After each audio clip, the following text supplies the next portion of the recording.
Starting her career in the United States during the era of Roaring Twenties, magnificent Josephine Baker became a star with countless glamour shows in New York, Paris, and all over the world. She was the first African American superstar to appear in the media. Coming up with the full story of a dancer, a singer, and an actress who entertained millions of people, Miss Josephine Baker.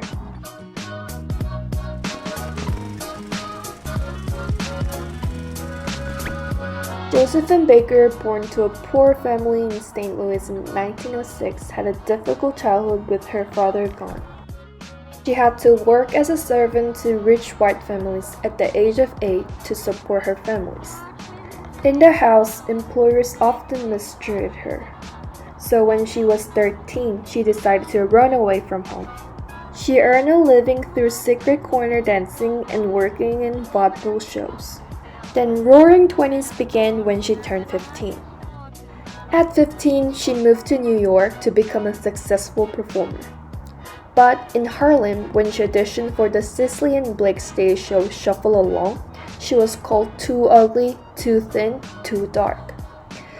Because of her endurance and talent, by 1921 she was the featured performer in that same show with her exotic dance performances.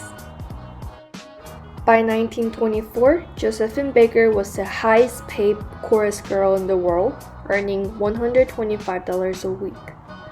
But she disliked living in segregated America with its racist attitudes. In 1925, France was at the peak of obsession with American jazz and all things exotic, so it was the perfect place for Josephine Baker. She was soon invited to an all-black dance troupe in Paris for $1,000 per month. She made an immediate impression in French audiences when she performed the Dance Savage, only wearing a feather skirt. Then, in 1926 and 1927, she performed with a skirt made of 17 beaded bananas. The show was wildly popular with Parisian audiences, and Baker soon became one of the highest paid entrepreneurs in Europe. Europe was much friendlier and more accepting than America, and she could go wherever, whenever, without fear of hatred. Josephine Baker was an icon of the Roaring Twenties and the Jazz Age, and she was also the first African American superstar before Beyoncé, before Whitney Houston.